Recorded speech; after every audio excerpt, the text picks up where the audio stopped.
Shalom Sobat ICC semua, berjumpa kembali di Devotion ICC Bandung. Saya berdoa agar setiap kita semua, saudara dan saya, dimanapun saudara saat ini berada, dalam keadaan yang baik-baik saja, dalam penyertaan Tuhan, dan bisa merasakan selalu kebaikan Tuhan, sehingga kita bisa senantiasa untuk mengucap syukur. Nah saudara, saya akan membagikan sedikit daripada perenungan firman Tuhan, dan saya akan awali dengan sebuah ilustrasi. Ada seorang pelari, kita tahu atlet lari itu dia akan berlatih untuk bisa memenangkan pertandingan, dan dia tahu bagaimana start yang baik, dan dia tahu di mana finish yang dia harus capai. Nah, tetapi seringkali dalam latihan mereka mungkin bukan hanya bagaimana start yang baik atau mencapai finish, tetapi bagaimana mereka bisa bertahan di tengah-tengah perjalanan mereka atau di tengah-tengah jarak yang mereka tempuh di dalam pertandingan mereka, baik itu yang sprint ataupun yang jarak jauh seperti maraton. Nah, jadi disinilah pentingnya bahwa di tengah perjalanan mereka punya daya tahan. Sama seperti dalam kehidupan kita, bahwa kita mungkin mengalami masa-masa di tengah perjalanan atau di tengah-tengah season di dalam kehidupan kita. Mungkin kita baru saja mulai kehidupan yang baru di dalam pernikahan, atau mungkin kita memasuki pekerjaan yang baru, atau masuk kuliah yang baru, masa-masa yang baru kita mulai, mungkin kita punya semangat yang baru, atau mungkin tahun yang baru, dan saat ini kita ada di pertengahan tahun, saudara. Awal yang baru, semangat yang baru, dan mungkin kita sedang dalam perjalanan di tengah-tengah. Apakah kita punya semangat yang sama? Nah, saudara, penting sekali bagi kita, bagian tengah ini juga menempati hal yang penting, baik itu dalam perjalanan iman kita ataupun dalam season di dalam kehidupan kita. Tuhan mau kita tidak hanya memulai, tetapi kita juga bertahan di tengah-tengah sampai kita juga bisa mengakhiri dengan baik. Apakah itu pekerjaan kita, kehidupan kita, bahkan pada akhirnya kita bisa finishing well, ya. Karena bukan berarti kita memulai tetapi kita di tengah-tengah akhirnya menyerah. Nah, kita akan belajar dari beberapa ayat di dalam Ibrani 12 ayat 1-3, ya. Dan saya akan bacakan bagi saudara, karena kita mempunyai banyak saksi bagaikan awan yang mengelilingi kita, marilah kita menanggalkan semua beban dan dosa yang begitu merintangi kita, dan berlomba dengan tekun dalam perlombaan yang diwajibkan bagi kita. Ayat kedua, marilah kita melakukannya dengan mata yang tertuju kepada Yesus, yang memimpin kita dengan iman dan yang membawa iman kita itu kepada kesempurnaan, yang dengan mengabaikan kehinaan tekun memikul salib, ganti sukacita yang disediakan bagi Dia yang sekarang duduk di sebelah kanan tahta Allah. Ayat yang ketiga, ingatlah selalu akan Dia yang tekun menanggung bantahan yang sehebat itu terhadap dirinya dari pihak orang-orang berdosa, supaya kamu jangan menjadi lemah dan putus asa. Nah saudara, ketika kita ada di tengah-tengah perjalanan di dalam season atau musim kehidupan kita, kita perlu memiliki daya tahan sehingga kita tidak menjadi lemah dan putus asa. Di ayat-ayat yang tadi kita baca, kita belajar bahwa Tuhan mau supaya kita meninggalkan beban dan dosa kita, supaya kita bisa bertahan. Nah, kata tinggalkan beban ini bukan hanya sekedar dosa, saudara, tetapi mungkin hal-hal yang menjadi mengganjal kita.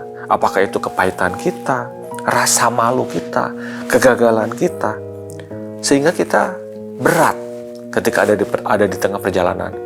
Apalagi ketika kita terikat di dalam dosa, maka kita perlu tinggalkan semua beban itu dan dosa itu, sehingga kita bisa melaju di tengah-tengah apa yang sedang kita jalani saat ini, baik dalam keluarga, di dalam pekerjaan, di dalam pendidikan sekalipun, kita bisa menjalaninya dengan baik. Lalu yang berikutnya, kita perlu tekun, berlari dengan tekun, ada ketekunan, ya. Jadi ini bukan hanya soal kecepatan, saudara, tetapi soal ketahanan. Bagaimana kita bisa terus melangkah di dalam masa-masa yang kita jalani, walaupun mungkin apa yang kita alami mungkin sedang mengalami hal yang sulit atau berat. Dan Tuhan mau kita mengalami ketahanan. Di dalam bahasa aslinya hupomone, artinya tetap berdiri di bawah tekanan. Hupomone bukan artinya menghindar, bukan artinya melarikan diri, tetapi tetap bertahan sambil melangkah walaupun kita mengalami tekanan. Nah, yang kemudian yang berikutnya adalah fokus kepada Tuhan Yesus. Ya, ini kekuatan yang perlu kita miliki. Ini adalah hal yang penting sebagai orang percaya, bukan hanya berjalan dengan kekuatan sendiri. Apalagi ketika kita mengalami tekanan di tengah perjalanan apapun, jadikanlah Tuhan sebagai sumber kekuatan kita. Pandanglah Kristus. Fokuslah kepada apa yang menjadi kehendak Tuhan. Dan bagaimana Tuhan bisa membentuk karakter kita, dibentuk di dalam masa-masa pertengahan perjalanan kita. Karena karakter tidak dibentuk lewat kehidupan yang mudah, saudara. Tetapi justru karakter kita dibentuk mungkin lewat proses atau tekanan yang kita lalui di sepanjang perjalanan kehidupan kita. Nah, kita lihat cerita yang menarik yang Yusuf alami. Kita tahu ceritanya bagaimana dari muda, dari sejak remaja, dia dibuang, kemudian dijual, ya. Kemudian dia dikhianati oleh saudaranya sendiri, dipenjara bertahun-tahun tanpa kejelasan. Ada masa-masa yang sangat sulit Yusuf alami. Tetapi kita lihat bahwa di Kejadian 39 ayat 2 dikatakan, tetapi Tuhan menyertai Yusuf. Nah, kita percaya Tuhan menyertai Yusuf, dan juga Yusuf begitu fokus pandang sama Tuhan. Walaupun dia mengalami bertubi-tubi pengalaman yang tidak baik bagi dia, penuh tekanan, tetapi dia tetap bertahan untuk bisa tetap melaju di dalam kehidupannya. Dan akhirnya kita tahu penjara tidak menghentikan kehidupannya dia, tetapi justru tekanan di dalam penjara membuat dia karakternya semakin lebih baik lagi. Bahkan Yusuf akhirnya keluar dan dia menjadi orang yang benar-benar berpengaruh saat itu di Mesir. Bahkan dia bisa menyelamatkan bangsanya sendiri. Nah, kita lihat bahwa penyertaan Tuhan atas Yusuf sangat luar biasa. Nah, kita mau hal itu pun terjadi kepada kita. Ketika mungkin kita bisa membayangkan apa yang Yusuf alami, itu mungkin bisa terjadi dengan kita. Masa-masa yang sukar, masa-masa yang sulit, yang mungkin orang lain bahkan tidak mengerti. Tetapi mari kita undang Tuhan Yesus, karena kita percaya bahwa ketika kita percaya kepada Tuhan Yesus, maka kekuatan itu sudah menjadi milik kita. Bahkan rohnya yang menuntun kita, Roh Kudus menuntun kita senantiasa. Kita tidak berjalan dengan kekuatan sendiri. Dan kita bukan hanya mengandalkan kekuatan sendiri, kita mau lebih kuat dari orang lain, atau kita mau lebih cepat dari orang lain, tapi kita mau benar-benar mau pakai kekuatan yang sudah Tuhan berikan, Roh Kudus yang dihadirkan bagi kita, sehingga kita bisa menyelesaikan lomba-lomba kita, baik itu di dalam pekerjaan kita ataupun semua yang kita lalui dengan baik, bukan hanya mencapai dengan kecepatan, tetapi kita benar-benar bergantung kepada Roh Kudus. Saudara, jika saudara mungkin saat ini merasa lelah, saudara mungkin sulit untuk melihat di mana finish yang saudara lihat, atau mungkin yang Tuhan janjikan, atau mungkin saudara saat ini sudah berdoa, sering berdoa untuk bisa punya solusi atau jawaban atas setiap harapan saudara. Bahkan saudara mungkin saat ini hampir menyerah atas impian yang saudara yakin, percaya itu adalah dari Tuhan. Percayalah bahwa ketika kita semua bertahan, fokus di dalam Tuhan, bertekun di dalam Tuhan, melakukan bagian kita dengan baik dan benar, kita percaya bahwa Tuhan akan memberikan kemenangan, bukan hanya di finish, tetapi pada saat kita berada di tengah-tengah. Pada saat kita mengalami setiap proses, karena kita percaya janji Tuhan, kita adalah umat pemenang, maka kita memperoleh apa yang Tuhan janjikan. Jadi Kita tidak perlu, bahkan mungkin kita tidak perlu melihat seluruh perjalanan kita, karena kita percaya akan apa yang Tuhan janjikan.